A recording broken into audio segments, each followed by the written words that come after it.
Voilà, donc je vais laisser la parole au professeur Tariq Ramadan, Inch'Allah.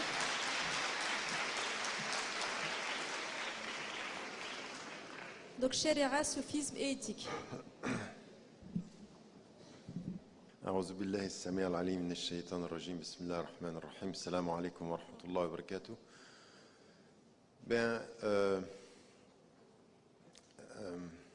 D'abord mes salutations et c'est un plaisir pour moi d'être ici à l'invitation de l'association Abyssinie après avoir entendu le propos du professeur Geoffroy concernant la relation entre éthique et spiritualité.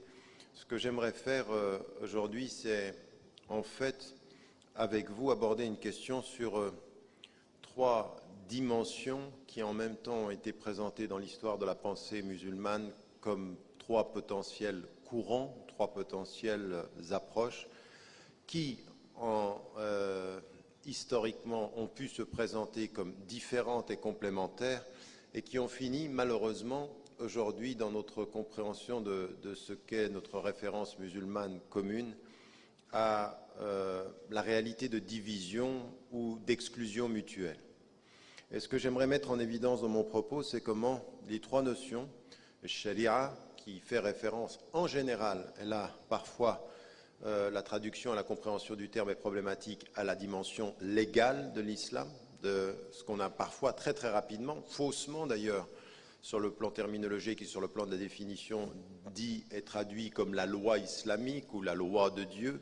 Et sharia, le terme est beaucoup plus complexe et polysémique que ceci. Il l'est dans la tradition, il l'est dans la langue arabe elle-même, et vous allez vous en rendre compte dans le Coran, puisque le terme apparaît une fois dans sa forme sharia, deux autres fois dans des formes arabes différentes dans le Coran. Et puis l'autre dimension qui est celle de la tradition soufie, de la spiritualité, de l'accent mis sur une autre approche ou une autre compréhension, non pas de l'islam en tant que tel, mais de certaines priorités ou de certains accents. Et puis en fait, ce dernier élément qui est celui sur lequel travaille l'association, celui de la dimension de l'éthique, de l'akhlaq ou l'akhlaqiyat, en arabe, la dimension de ce qu'on peut appeler l'éthique à partir de la référence du mot grec, de la moralité aussi, de la connaissance du bien et du mal, de la connaissance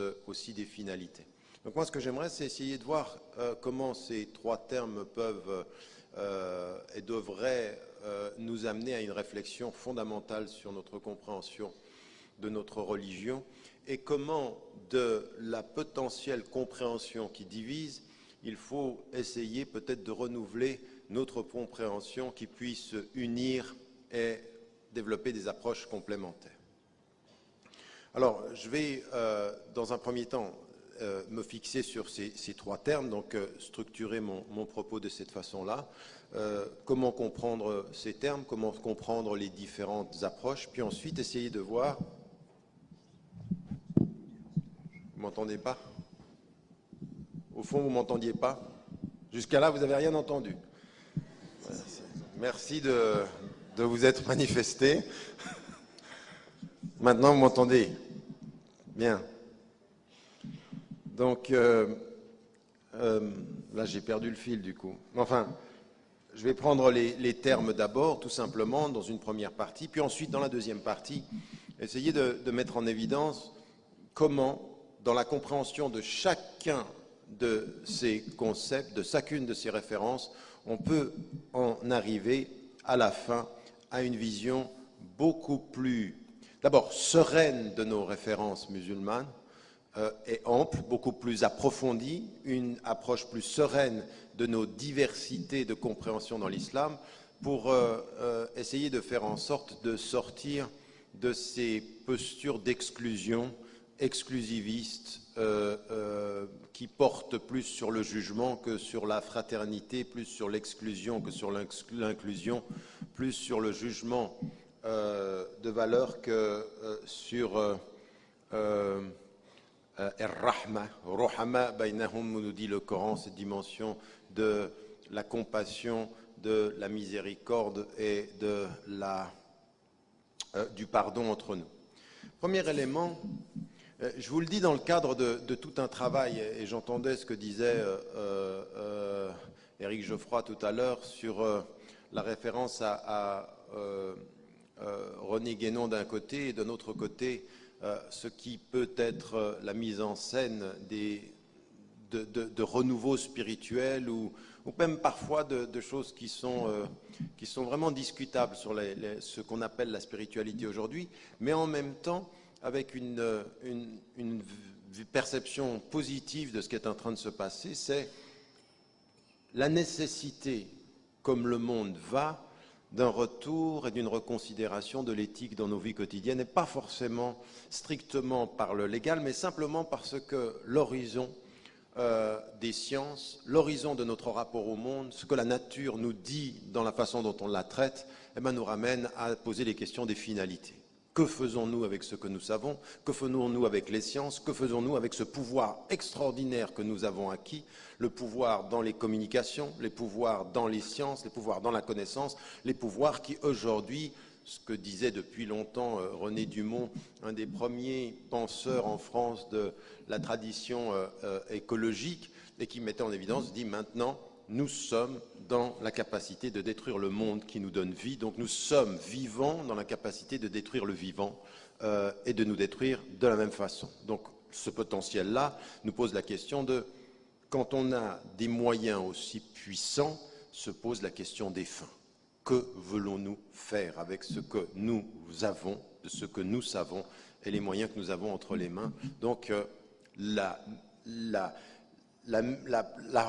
reproduction exponentielle du pouvoir dans la connaissance, dans la technologie et dans les sciences pose forcément à la conscience la question des fins. Mais encore une fois, qui n'est pas nouvelle, Rabelais qui disait « science sans conscience n'est que ruine de l'âme » pose exactement la même question, c'est-à-dire quand une science, un savoir n'a pas de conscience, c'est-à-dire une finalité, se pose la question de savoir ce que l'on peut faire de ce savoir. C'est la ruine finalement de l'humain dans le savoir. Ayant dit cela, ce renouveau de l'éthique, c'est quelque chose que l'on voit aussi dans les sociétés majoritairement musulmanes, comme on le voit ici en Occident, et même dans la réflexion musulmane, même dans les anciennes traditions strictement légales. Et nous, ce qu'on avait commencé, moi je le disais dans le livre « La réforme radicale », c'était toute une question sur l'école des maqasid, par exemple, maintenant je passe de l'anglais, l'école des maqasid, qui posait la question sur le plan légal des finalités. Quels sont les objectifs supérieurs, les objectifs nécessaires quand on pense la législation musulmane? Vous avez ceci chez le Jouaini, puis ensuite son élève Mohamed al-Ghazali, puis ensuite un élève des deux et qui a synthétisé tout ceci, qui s'appelle le Shatibi, qui a écrit le Muwafaqat et qui est en fait un livre sur les finalités de la législation. Et toute cette idée-là, elle vient de l'idée qu'il y a à se poser la question des akhlaq, du bon comportement et de ce à quoi nous devons essayer de parvenir.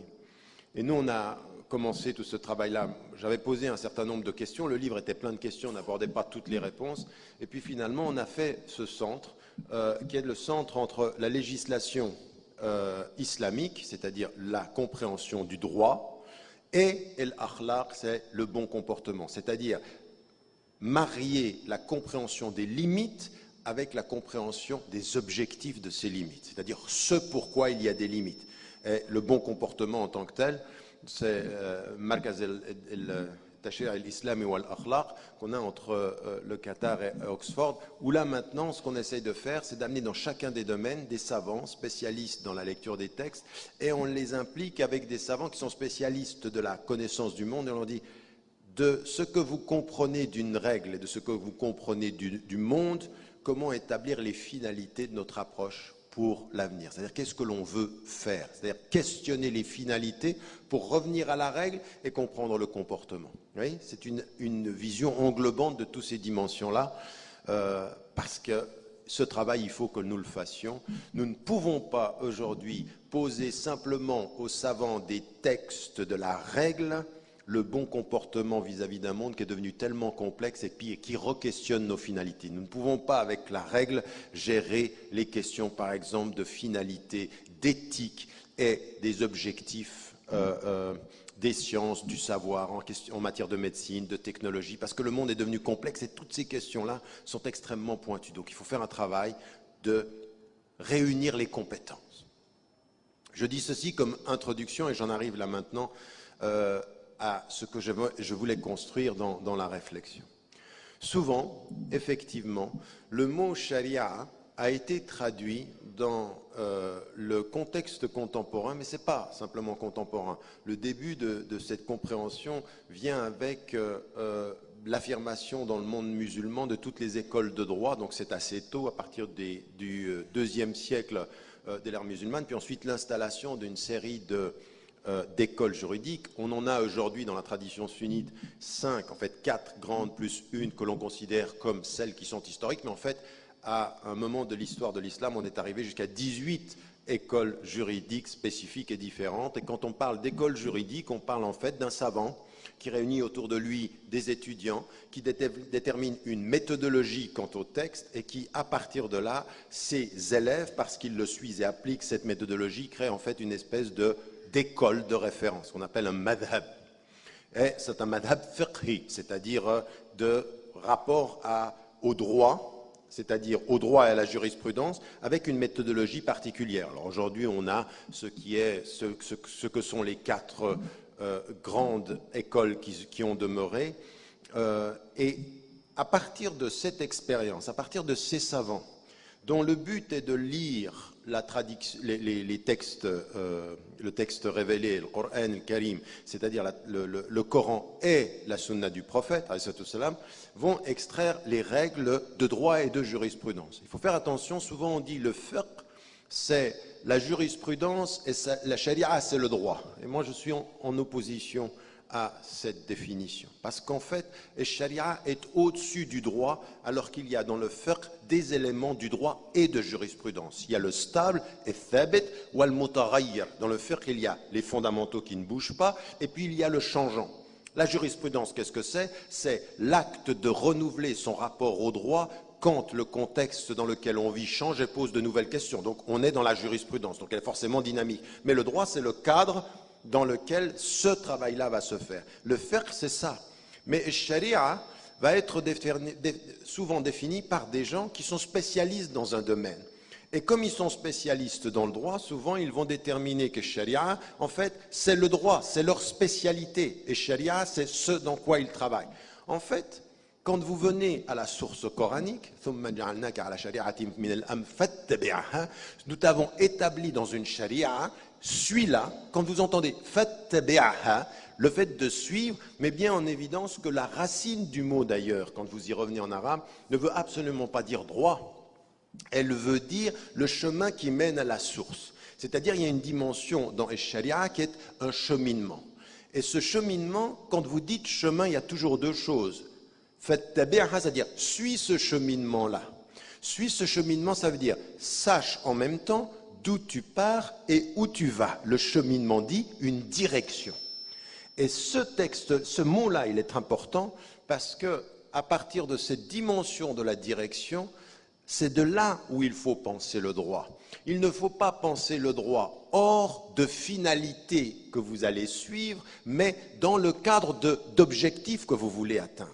Parce que si le droit ne se lit que dans la littéralité de son énonciation, vous pourriez établir le droit dans la littéralité, mais être infidèle à l'objectif à atteindre. Et je prends l'exemple très clair que vous avez, historique que l'on connaît, c'est Omar ibn al-Khattab, qui à un moment donné, il y a un texte qui est très clair dans le Coran sur les châtiments corporels. Alors on peut l'appliquer, mais dans un moment de famine, il suspend la littéralité de la loi en disant si nous établissons la littéralité dans le moment de famine, nous allons éviter l'objectif de la loi qui est la justice. Nous serions littéralement fidèles, fondamentalement infidèles. Vous suivez? Fondamentalement infidèles à l'objectif parce que on t'a établi dans une voie, il faut la suivre, mais cette voie, elle a des objectifs qui sont supérieurs à l'application de la littéralité. Tu ne penses la loi qu'en fonction des finalités de la loi, car si tu oublies les finalités de la loi, eh bien ta loi devient essentielle en elle-même, absolue en elle-même, et en étant littéralement appliquée, elle ne répond plus à la finalité du chemin. Tu appliques littéralement et tu perds la route. Tu ne suis pas l'objectif. Et donc, ici, Sharia peut être, en fait, effectivement, dans ce cadre-là compris, on a cette dimension du verset coranique qui dit « Il a établi pour vous des règles ». Donc, Sharia, c'est le chemin et en même temps, dans sa racine verbale, la notion du légal, d'une notion d'établir des règles. Et il faut garder les deux sens ensemble. Établir des règles sur le chemin. Donc il y a la notion de voie. Et beaucoup de ceux qui viennent dans le deuxième mot que j'ai de la tradition soufie, à l'image d'Ahmed al-Serhindi, qui est en Inde, un savant, vont établir, et même Ibn Khaldoun est un de ceux qui vont concilier ces deux dimensions, la dimension de la voie spirituelle, à la lumière également de la bonne compréhension de la voie légale. Et vous allez voir pourquoi et comment est-ce que l'on peut faire ceci. Donc, premier élément sur lequel il faut vraiment s'arrêter, c'est il ne faut pas traduire. Et vous savez, quand je dis du français, de l'arabe au français, mais pas seulement, parce que même parfois, quand on discute avec des savants qui sont spécialisés dans leur domaine, des fuqaha, des juristes, eux, ils traduisent de l'arabe à l'arabe avec une compréhension qui est à la lumière de leur spécialisation à eux. C'est-à-dire que ce n'est pas simplement un problème de langue à une autre langue, c'est de langue à la spécialisation dans la langue. Comme vous, si vous êtes dans un univers de référence particulier, que vous parlez français, même du français au français, certains mots vont prendre la couleur de votre spécialisation, à vous, parce que vous êtes habitué à ces mots-là dans ce domaine-là. C'est vrai sur le plan du droit, c'est vrai sur le plan médical, c'est vrai sur le plan scientifique. C'est la dimension des mustalahat, c'est-à-dire la traduction spécialisée d'une référence, d'un mot qui prend, parce qu'elle est devenue spécialisée, valeur normative dans le domaine de spécialisation. Vous suivez toujours? Donc, on est ici, de ce point de vue-là, devant un mot qui est polysémique parce qu'il veut dire plusieurs choses et qu'il faut aborder les dimensions de ces sens de façon holistique, c'est-à-dire englobante. Il faut regarder toutes les facettes de ce mot-là. Donc il y a cette dimension une dimension de la voix, il y a une dimension de shara'a min ad-din ma wassa bihi, c'est-à-dire cette dimension de la règle, et puis une autre dimension, li kullin ja'alna minkum shir'atan wa minhaja. À chaque communauté, à chaque tradition, en fait, ce que ont compris les mufassiroun ici, c'est à chaque religion, Dieu a établi, alors certains vont dire une loi, ou alors une voie, c'est-à-dire la dimension de la voie, et une méthodologie, c'est-à-dire une façon. Qu'est-ce que ça veut dire? Wal minhaj, et le minhaj ici, c'est traduire cette voie dans le concret par des règles et une façon d'être, c'est-à-dire une méthodologie. D'autres vont même aller dans la dimension de la traduction dans la praxis, c'est-à-dire comment est-ce qu'on va établir ça dans le concret. Ces trois références-là, cette notion de la sharia nous amène à une chose. Et ça, c'est une chose que chacun et chacune d'entre vous, vous devez pouvoir faire. Alors, encore une fois, quand vous êtes une femme et un homme de tradition musulmane, que vous avez le temps que vous faites des études, faites attention. Ça n'est pas parce que vous avez entendu 10 fois une traduction d'un mot qui a été répété par les gens que d'un point de vue normatif et d'un point de vue musulman, vous prenez les mots et vous les répétez. Il faut qu'on fasse un vrai travail de recapturer, de reconsidérer la compréhension et la traduction que nous avons de certains termes à la lumière, non pas simplement des défis futurs, mais même à la lumière de l'étude du passé. Parce que ce n'est pas vrai ce qui nous est dit, qu'en fait, il n'y a eu qu'une seule compréhension, qu'il n'y a qu'une seule... Non, ça, c'est pas vrai. Il y a eu une dimension, parfois une compréhension qui a été majoritaire historiquement, mais elle ne nie absolument pas le fait qu'il y en a eu d'autres qui étaient minoritaires. Et quand il y en a un qui a dit une chose, et que d'autres, et qu'une majorité a dit autre chose, le fait qu'il y en ait un qui a dit autre chose, avec un savoir et une compétence, moi, ce qui m'intéresse dans ce un qui a dit quelque chose, c'est comment il l'a dit, pourquoi il l'a dit, et est-ce qu'il y a quelque légitimité à ce qu'il l'ait dit. C'est en fait attention à la tradition qui ne nous rapporte que la tradition de la majorité en excluant la pensée d'une minorité ou de savants qui ont apporté une autre perception des choses. Et ça, c'est aussi notre responsabilité par rapport à notre tradition, de ne pas répéter ce qu'une majorité de gens a pu dire, par exemple. Vous savez, des choses qui peuvent vous choquer, par exemple. Chose que vous ne saviez pas dans tout le débat qu'il y a eu avec une femme comme Amina Wadoud qui dit « une femme peut diriger la prière ». Scandale, comment est-ce que c'est possible? Et c'est pas possible. Majoritairement, le monde a rejeté ce qu'elle a dit. Mais un savant comme Ibn Taymiyyah, dans le coin d'un de ses livres, lui dit « une femme peut diriger la prière, si elle se place derrière les hommes, mais elle peut diriger la prière ». Ibn Taymiyyah.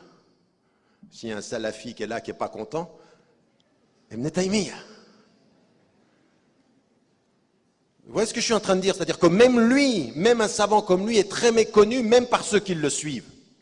Non pas simplement qu'il est méconnu par ceux qui le suivent, il est méconnu par beaucoup trop de personnes. Et en Occident, on l'a diabolisé et les salafis l'ont réduit. Il est entre la réduction et la diabolisation et sa pensée est beaucoup plus large que ce qu'on en a fait. Il est beaucoup plus riche que ça. On n'est pas obligé d'être d'accord avec tout, ça n'est qu'un être humain, mais il a eu des pensées beaucoup plus intéressantes que ça, beaucoup plus, et il est allé loin. Je veux dire, même sur la question, par exemple, est-ce qu'une femme qui est mariée à un non-musulman et qui devient musulmane, est-ce qu'elle doit divorcer? Mais pendant 30 ans, ce qu'on a entendu, et jusqu'il y a 30 ans, on a entendu tous les savants, divorce immédiat. C'est faux. C'est faux. Même lui, Ibn Taymiyyah, il a sur la vie répertorié 8 avis juridiques différents. Donc notre tradition à nous, elle vient souvent de « on nous a dit », on a répété, la majorité a pensé, et si la majorité a pensé, ben on a tous pensé pareil. Ça, ce n'est pas une tradition qui se respecte, c'est l'instinct grégaire, c'est l'instinct du troupeau. C'est plus une communauté qui se pense, c'est une communauté dont la majorité qui a rapporté pense pour tout un travail critique qui a été tellement important dans la tradition musulmane. Donc il faut, le meilleur respect que l'on a par rapport à notre tradition, c'est d'aller un tout petit peu plus loin dans ces questions-là et de se rendre compte que même dans la définition des termes, même dans la compréhension des sharia, il y a quelque chose de beaucoup plus ample. Et donc, quand on comprend ceci, et qu'on comprend que dans l'objectif de cette voie, et en même temps de ces règles, eh bien, vous avez les écoles juridiques, les fuqaha par exemple, qui ont travaillé là-dessus, et implicitement, ils se sont toujours posé la question de l'objectif de la loi. D'ailleurs, on a des mots en arabe pour ça. Quand par exemple vous avez un verset coranique et que ce verset coranique il vous donne une obligation, souvent on se pose la question, le pourquoi de cette obligation. Donc là c'est du texte au texte. Quand Allah subhanahu wa ta'ala il parle à Moussa alayhi salam, il dit Innani ana Allah, la ilaha illa ana, fa'budni wa aqimis salata li dhikri. Et là, sababiyya ici, qu'est-ce que c'est? Je suis Dieu, il n'y a pas d'autre Dieu que moi, accomplis la prière. Pourquoi? Pour te souvenir de moi. Le pour te souvenir de moi dit qu'en fait, l'accomplissement de la prière a un objectif. Et cet objectif, c'est le dhikr. La dimension du dhikr. Donc, tu peux bien prier avec ton corps. Ce qu'il ne faut pas oublier, c'est que la vraie prière, c'est le geste du corps avec la présence du cœur. Parce que c'est sabab. L'objectif, le qas, je veux dire, le maqsad ici, c'est cet objectif-là. Donc les savants, quand ils cherchent la règle, à un moment donné, ils disent ceci. Quand vous voulez établir le qiyas, c'est-à-dire le raisonnement par analogie, eh bien, qu'est-ce que vous faites? Vous allez prendre l'asl, c'est-à-dire la première situation. À partir de cette première situation, vous dites quelle est la raison d'être de cette première situation. Je vous donne un exemple. Le fait, par exemple, de boire, c'est interdit. Pourquoi? Ce qu'on a compris, c'est que pourquoi c'est interdit, c'est que ça agit contre l'intégrité de la pensée. Et donc, à partir de la cause ici, on va essayer de voir dans de nouvelles situations si la même cause est. Donc, le raisonnement par analogie fonde la règle à partir de la raison d'être de la règle, qui s'appelle en arabe l'illa. D'autres savants, et dans certaines situations, on va appeler l'hikma, c'est-à-dire la sagesse qui se cache derrière cette règle, ou la raison qui se cache derrière cette règle, ou parfois l'objectif de la règle. Pourquoi on doit faire ceci, comme je viens de vous le dire. Quatrième situation, c'est que dans certaines règles, il n'y a pas de raison. Pourquoi est-ce qu'on fait ça? Ben, on ne sait pas. Et en fait, le fait qu'il n'y ait pas de raison, c'est la raison. Donc en fait, après, certains vont aller dans des interprétations. La tradition mystique ou la tradition même philosophique, à des moments donnés, vont chercher pourquoi, par exemple, on prie 5 fois par jour. Pourquoi il nous est dit 5 fois par jour? Pourquoi on fait le tawaf 7 fois? Alors certains vont aller loin en interprétant 7, c'est le chiffre, tel symbole, 5, c'est ceci. Il y en a qui ont fait ce travail-là. Dans la tradition légale, il se dit, c'est 5 fois, tu ne sais pas pourquoi, et c'est parce que tu ne sais pas pourquoi, il faut que tu le fasses. Ça veut dire quoi ici? Ça veut dire, attention, tous les éléments qui sont liés à ta pratique ne sont pas réduits à la compréhension de ta rationalité. Ils ne sont pas irrationnels, mais ils ne sont pas forcément soumis à la raison. Oui, parce que tout ce qui n'est pas soumis à la raison n'est pas irrationnel. C'est rationnellement au-delà du rationnel. Vous m'avez suivi? C'est-à-dire, c'est ce que disait Pascal, à un moment donné, il faut que la raison s'arrête et disait, et qu'est-ce qu'on l'a où ceci dans le Coran? C'est quand il est dit dans le Coran sur Al-Baqarah, Sami'na wa ata'na. Nous avons entendu et nous appliquons. Ça veut dire qu'à un moment donné, devant Dieu, devant la sagesse divine, on accepte que notre rationalité n'aura pas la réponse à tout. Donc parfois, une injonction sans raison, c'est la raison de l'injonction d'être sans raison, pour que vous acceptiez de cœur ce que Dieu vous demande de faire. Mais ça, c'est des choses que vous connaissez dans votre vie personnelle. Ça, c'est un degré spirituel fondamental, c'est-à-dire à un moment donné, Dieu dit, et, comme dirait Alfred de Musset, il faut qu'on lui réponde.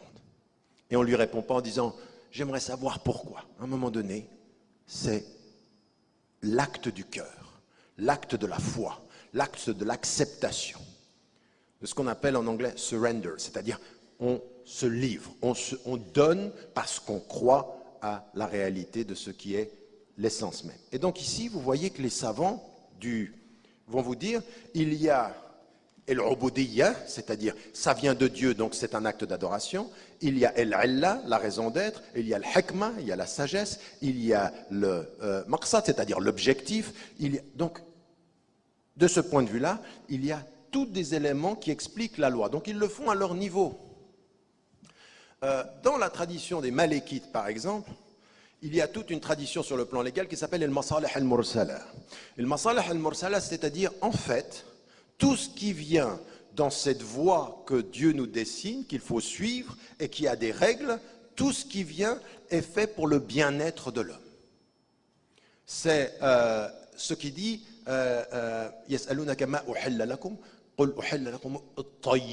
c'est-à-dire, il te demande qu'est-ce qu'il leur est permis, ce qu'il leur est permis, c'est le bien. Il y a une dimension extrêmement positive en islam. Extrêmement positif qui est fondé sur 2 terminologies qui sont importantes. C'est que at-tayyibat, c'est pour ça que les savants dans l'ordre du comment dit-on des affaires sociales, il dit al-aslu fil ashya al-ibaha. Il y a une dimension de la permission. Nous ne sommes pas dans une espèce de rapport à l'islam étriqué, tout est haram. Ça c'est nous, c'est quand on n'a pas compris l'islam, c'est tout est attends où ça haram et tout. Non. C'est pas ça, c'est al-ibaha. D'abord, c'est la permission. Et dans la permission, il y a des mots qui sont extrêmement positifs. Il te demande, qu'est-ce qu'il leur est permis? Tout ce qui est bon est permis. Et tout ce qui est bon est permis, ça ne veut pas dire, ça vient du musulman, pour le musulman, entre musulmans. Non, ça dépasse. L'islam dépasse les musulmans. Il y a de l'islam là où il n'y a pas de musulmans. Quand tu vois l'étoile, quand tu vois la lune, quand tu vois le soleil, il y a de l'islam. Ça veut dire quoi? Il y a l'ordre du divin sans qu'il y ait marqué, labellisé islam. Ou comme nous on aime, halal. C'est la référence là à notre ordre, sunanullah, c'est-à-dire l'ordre du divin, c'est l'islam dans sa plus grande beauté. Et là, c'est-à-dire l'étoile, ou alors le brin de paille et l'étoile, il se prosterne. Il y a une dimension de la nature qui précède et qui dépassera tout ce qui est notre façon parfois strictement légaliste. Donc il y a ici une dimension de rapport très positif à la nature. Tout ce qui est bon leur est permis. Et deuxième élément qui va être très important culturellement, c'est el ma'rouf. À partir de la notion de fitra, à partir de la notion du bien-être humain, de l'aspiration naturelle des humains vers le transcendant, l'aspirant, le spirituel, je n'ai pas le temps d'entrer dans la multidimensionnalité du terme fitra, fitrat Allah, allati fatara an-nas alayha. Dieu dit cette constitution naturelle, cette aspiration naturelle de l'homme, dont certains savants diront c'est l'islam au sens générique, pas au sens de la dernière révélation. Donc cette dimension-là, elle vient aussi dire, sur le plan culturel, qu'il y a quelque chose dans les sociétés qui va être connu par les gens comme el ma'rouf. Ma'rouf au sens littéral en arabe, ma'rouf c'est connu par les gens. Et ce qui est connu par les gens comme étant bon est bon. Jusqu'à ce que Dieu dise une règle qui dirait que c'est pas bon. Mais tant qu'il n'y a pas de règle qui dit c'est pas bon, c'est bon. Donc dans les affaires sociales, vous pouvez faire ce que vous voulez jusqu'à ce qu'on vous prouve par un texte ou par une orientation que ça c'est pas bon. Que ça on ne peut pas le faire. Sinon la permission est originelle. Ma'rouf, c'est-à-dire et-tayyibat, c'est bon, wal ma'rouf, c'est bon.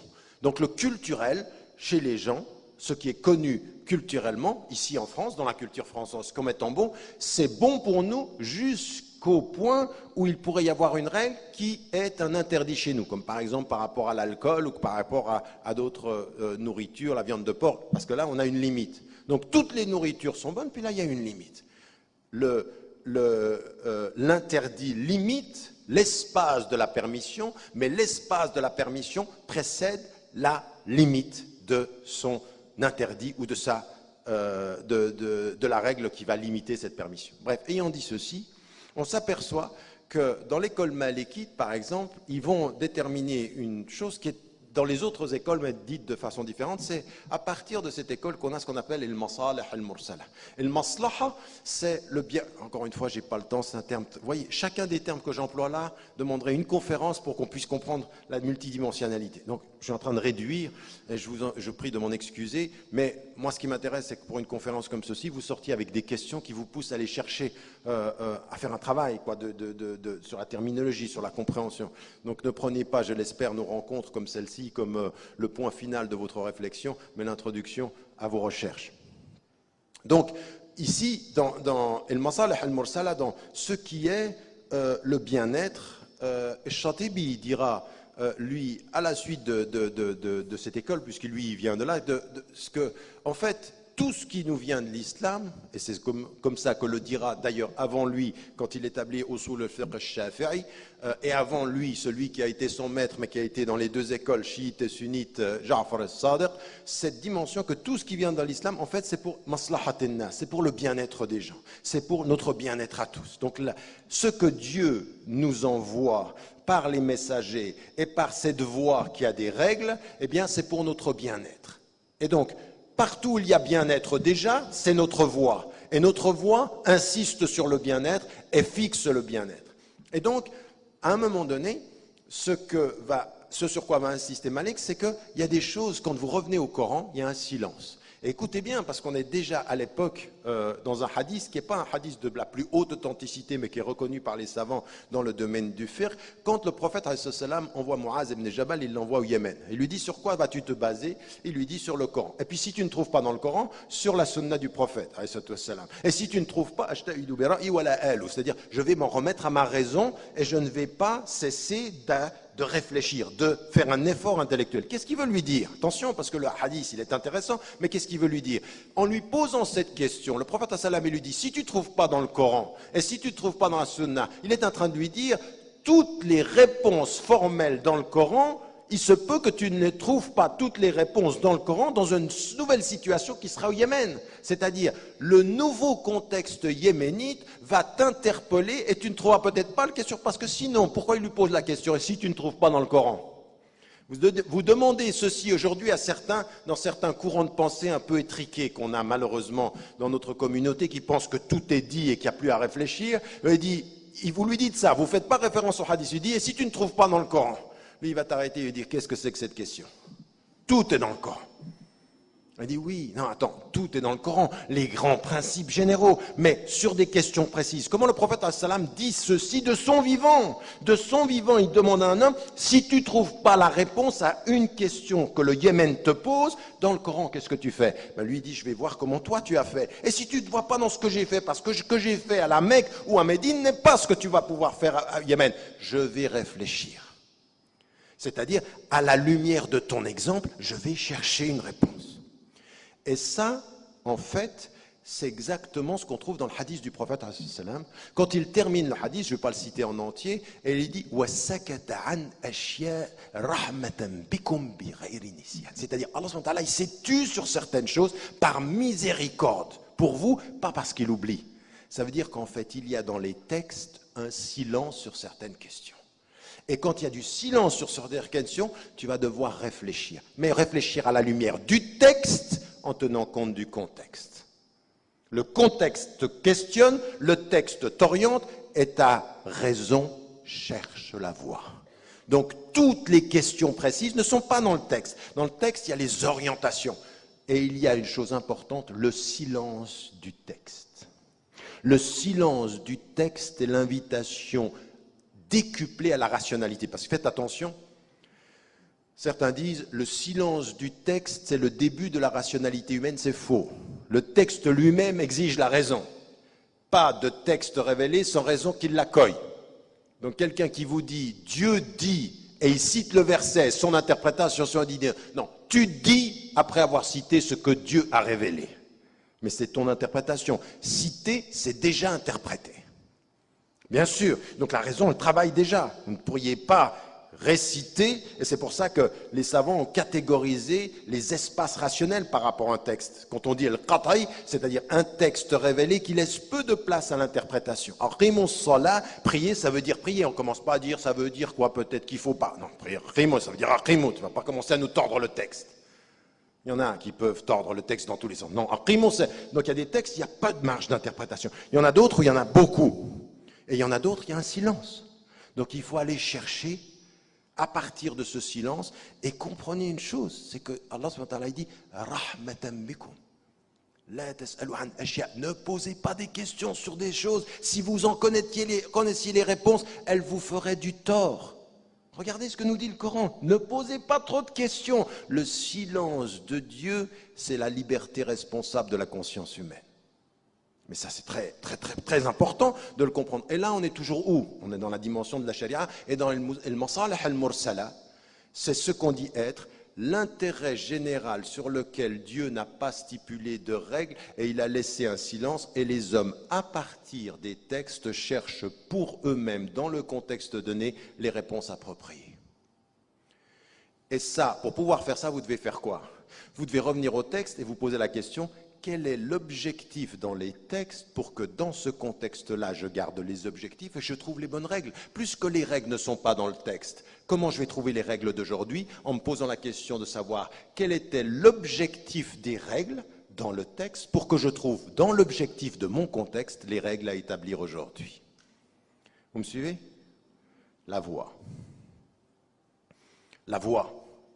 Il faut la garder et il faut toujours avoir ceci. Et Shatibi, à la suite des deux savants dont j'ai cité tout à l'heure, vont se dire ce qu'il faut aujourd'hui établir, c'est non pas simplement les cadres des règles, mais les objectifs. Et ils vont parler de maqas et de sharia. Et ils vont établir dans les maqas et de daruriyat, ils vont les classer verticalement et horizontalement.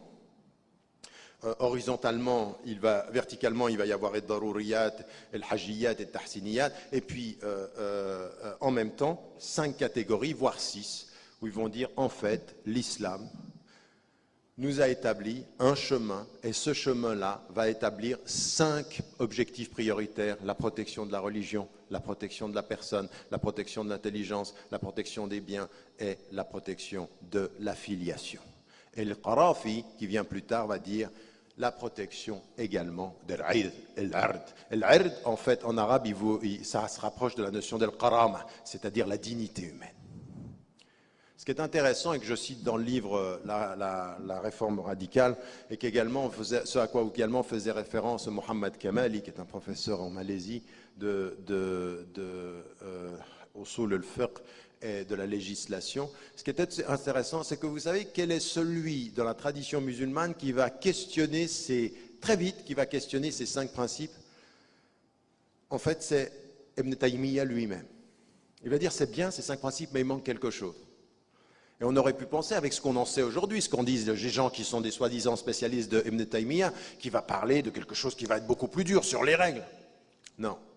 Ibn Taymiyyah relève que ce qui est déficitaire dans les 5 principes établis, et lui ne parlait pas de ce que rajoutait Al-Qarafi, c'est toute la dimension intérieure. En fait, l'islam, c'est vrai, il nous dit protéger la religion, protéger la personne en-nafs, protéger l'aql, tout ça c'est vrai, l'intelligence. Mais il dit, mais il y a des objectifs en islam qui sont des objectifs spirituels intimes.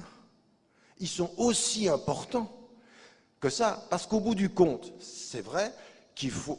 Alors après, les savants qui ont dit, oui, mais les 5, ils disent tout, il y a tout dedans, il dit, attention, dire que tout est dans ces 5, c'est donner des ordres de priorité. Mais quand le Coran vous dit « In kuntum tuhibbun Allah fattabi'uni » si vous aimez Dieu, suivez-moi. « Qul in kuntum tuhibbun Allah » In kuntum tuhibbun Allah, c'est quoi ici? C'est un objectif, n'est-ce pas? C'est une finalité de la vie. Et au fond, toute personne qui comprend l'islam comprend que nous obéissons à Dieu avec l'objectif supérieur de l'aimer. Et que même dans nos invocations, l'imam al-Nawawi dit « Attention musulmans, il faut que vous passiez de imam al-Tajir à l'imam al-Akbar, c'est-à-dire de la foi du commerçant, parce qu'on commence tous comme ça, on donne parce qu'on veut recevoir. Ya ayyuhalladhina amanu hal adullukum ala tijaratin tunjikum min adhabin alim. Ou vous qui portez la foi, est-ce que je ne vais pas vous parler d'un commerce? Le commerce c'est quoi? Je fais le bien et j'attends le paradis. Mais la référence supérieure de l'invocation prophétique, qu'est-ce que c'est? C'est uniquement le paradis. Allahumma matti'na bir-ru'yati ila wajhika al-karim. Ô Dieu, donne-nous le plaisir d'être dans la présence de ta face. C'est au-delà du paradis et de l'enfer, c'est ta présence. C'est ça l'élément ultime. Ce qu'on va d'ailleurs trouver dans la deuxième référence. C'est celle de toute la tradition soufie qui est l'acte de rapprochement par l'amour et non pas forcément le cheminement par le jugement ou par le paradis. Bien sûr qu'il y a toute la dimension du paradis et de tout ceci, mais ce qui est l'ultime, c'est l'amour d'Allah, c'est l'amour de Dieu. Et dans le Coran, vous avez cet objectif, n'est-ce pas?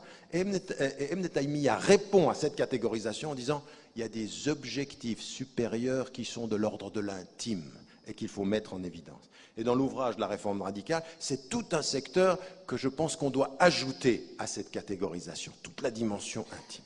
Bref, ayant dit ceci, combien de temps j'ai pris là? Ben, j'en suis qu'au premier mot. Déjà? J'ai déjà fait 45 minutes? C'est vrai? Bon. 10 minutes pour les 2 derniers mots. Non, je vais essayer d'aller vite. Mais c'était parce qu'en fait, déjà dans ce premier mot-là, j'ai déjà abordé des éléments que je voulais mettre en évidence sur les 2 derniers. Donc là, on a toute une compréhension de la voie. Et dans la tradition qu'on va avoir, donc dans toute cette tradition légale, on s'aperçoit qu'on cherche les objectifs et qu'on cherche en fait le fait de répondre à l'appel de Dieu en suivant son chemin et en établissant les règles du chemin. La tradition soufie, la tradition mystique, tout ce qui va venir de cela, et encore une fois, on devrait aborder, mais j'espère que vous l'avez sans doute fait déjà auparavant, aborder ces questions-là, il y a l'objectif fondamental ne va pas être forcément et simplement de suivre le chemin dans l'application des règles, mais d'aller dans quelque chose qui est fondamental, qui est effectivement une des priorités fondamentales, un des objectifs fondamentaux qui sont inscrits dans l'islam, c'est la dimension de la connaissance d'Allah et du rapprochement. Et le ma'arifa, ma'rifatullah, c'est-à-dire connaître Dieu et s'approcher de lui. Ce rapprochement, cette connaissance, elle dit de l'islam, certes je suis sa voie, certes je suis ses règles, mais l'objectif ultime doit être le rapprochement de son être par un travail que je dois faire sur mon propre être à moi. Et qui vient d'où? Qui vient d'énormément de versets, mais très simplement, à 4 reprises dans le Coran apparaît un même verset. Une fois il est différent quand c'est Ibrahim alayhi salam qui en parle, et 3 fois il est différent, et qui dit ceci. كما أرسلنا فيكم رسولا منكم يتلو عليكم آياتنا ويزكيكم ويعلمكم الكتاب والحكمة ويعلمكم ما لم تكن تعلمون. Ce qui m'intéresse, c'est le début. ويعلمكم كما أرسلنا فيكم رسولا منكم يتلو عليكم آياتنا, comme nous avons envoyé un envoyé tiré de votre communauté. يتلو عليكم آياتنا, qui vous récite les versets du Coran, qui vous récite le Coran, et qui va vous purifier. Le premier mot qui arrive ici, c'est la question de la purification. Et la connaissance du Coran et la connaissance de l'hikmah, c'est la voix du prophète, c'est la sunna. Ici, le premier élément, le Coran a été révélé pour qu'on vous le récite et que vous vous purifiez. Et cet élément de la purification est un élément qui va être ce qu'on va appeler, qu'a dit tout à l'heure le professeur Geoffroy sur toute la question de la purification, c'est ce djihad nafs, c'est ce travail qu'on fait sur soi-même. Au fond, le texte nous est révélé pour que nous travaillions sur nous-mêmes dans un processus de rapprochement avec Dieu. Et c'est ce qui est dit quand Allah subhanahu wa ta'ala nous rappelle يا أيها الذين آمنوا استجيبوا لله وللرسول إذا دعاكم لما يحييكم واعلموا أن الله يحول بين المرء وقلبه. Exactement cette même dimension. Ô vous les porteurs de la foi, répondez à l'appel de Dieu et à son envoyé quand il vous appelle à ce qui vous fait vivre. Ce qui vous fait vivre, c'est répondez à l'appel et sachez que la connaissance de Dieu se place entre l'homme et son cœur. Le travail de purification est un travail de retour sur soi, et de retour sur soi, c'est là qu'on trouvera le divin tout près de nous. À tel point qu'il nous est dit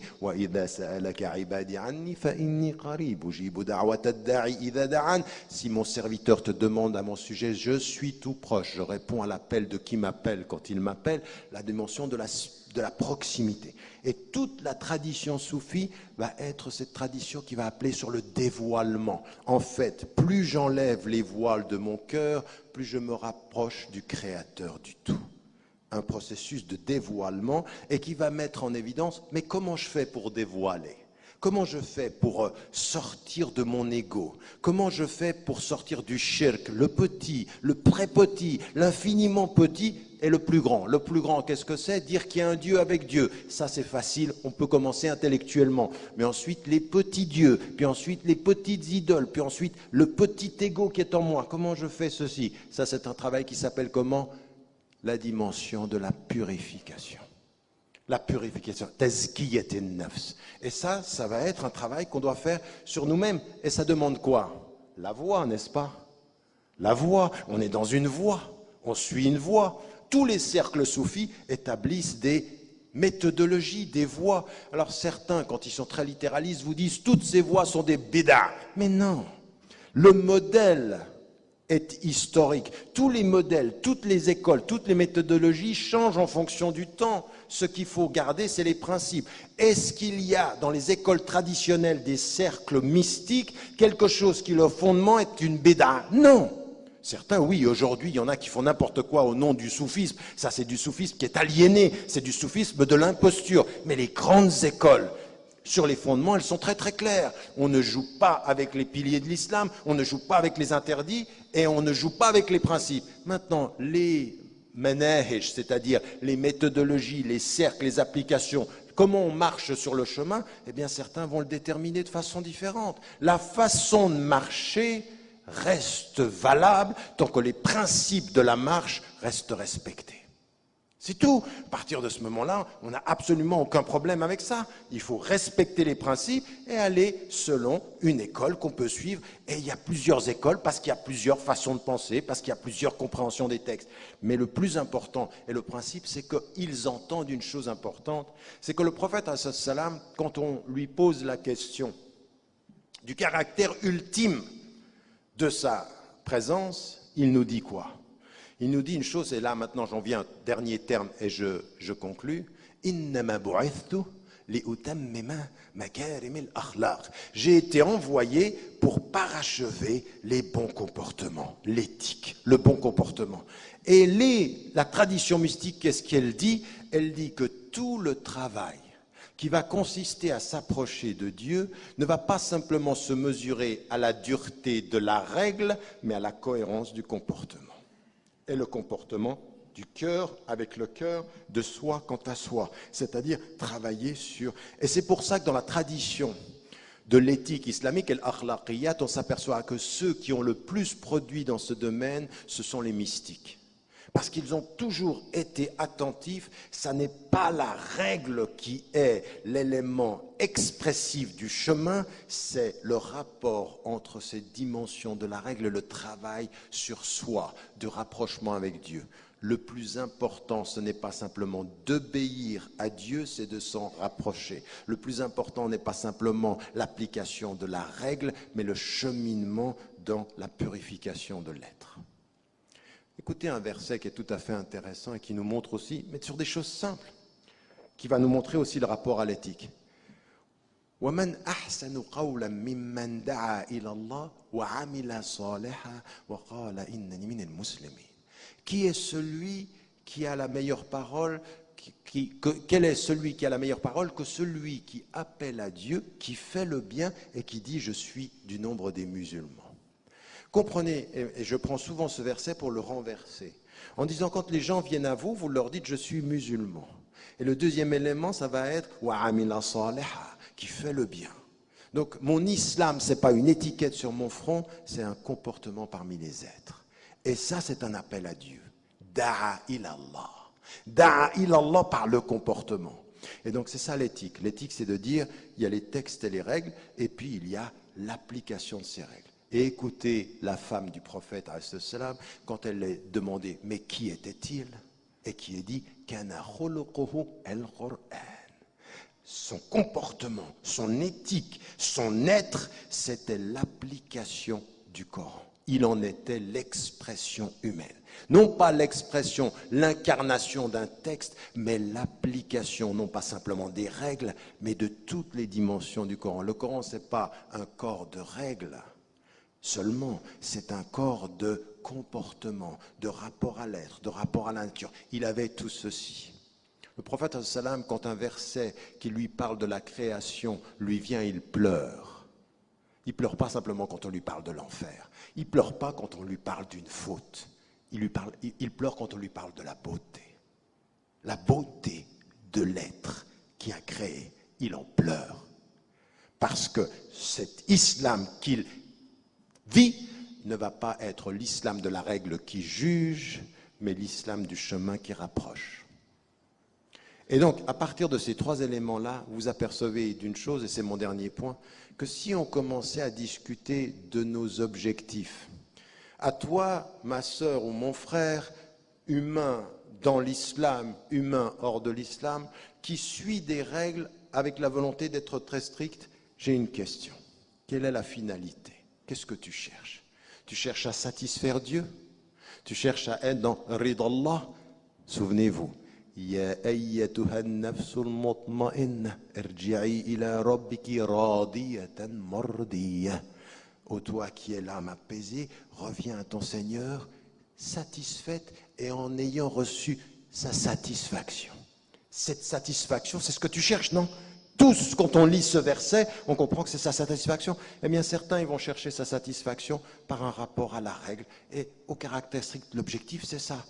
Dans la tradition soufique et le rapprochement, la connaissance, par les différentes écoles, par ce travail sur le cœur, par le travail sur le comportement, du dhikr essentiel, qui doit être essentiel pour nous tous. Toute personne qui parle de règles sans souvenir est une personne qui parle de règles sans vie. On a des règles pour se souvenir. Une règle, c'est pour se souvenir. Je veux dire, mais c'est aussi simple que ça. Quand une maman ou un papa dit à son fils ou à sa fille, tu rentres à 6 heures, c'est une règle, mais ça veut dire quoi au fond? Je t'aime, après 6 heures, je m'inquiète. Moi, je me souviens d'un élève, il n'y avait personne à la maison qui l'attendait. Personne ne l'aime parce que pas de limite, fais ce que tu veux. Et quand tu fais ce que tu veux, tu te cognes à l'indifférence. Mais quand tu fais pas ce que tu veux parce que des gens t'aiment, te disent c'est des limites, leur amour passe par la limite. Si tu te souviens. Si tu te souviens. Et en général, on se souvient toujours trop tard. On se dit c'est vrai que mon père avait raison quand même. C'est vrai que ma mère, elle avait raison. Ah oui. Parce que la limite, elle vous a donné du sens à un amour. Ça donne du sens. Si on garde le sens, la tradition soufie, elle dit ceci. Et donc, quand on est, et que quelqu'un vous parle à partir de la tradition soufie, tu lui dis, tu cherches quoi? Il va dire l'amour de Dieu. Je cherche à l'aimer et à être aimé, à me rapprocher et à me purifier.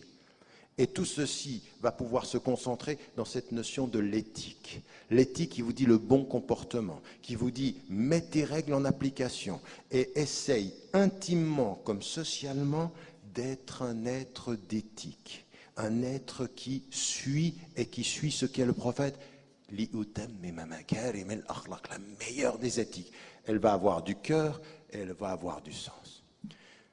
C'est en commençant souvent par les objectifs qu'on réunit d'abord et plus, qu'on unifie un peu notre compréhension. Vous prenez le texte du Coran et vous vous dites ça c'est le Coran, c'est ça à quoi on se tient et c'est notre unité, c'est vrai. Mais dès que vous avez les textes, vous avez une différence d'interprétation. Donc il faut le texte pour qu'on soit ensemble, puis ensuite il faut les objectifs pour qu'on marche ensemble. Peut-être de façon différente. Mais les objectifs, c'est où on va, ensemble. La façon dont on y va, une diversité. Walhamdulillah, l'islam nous a dit, marchez comme vous pouvez, mais dans la même direction. Wassalamu alaikum wa rahmatullahi wa barakatuh.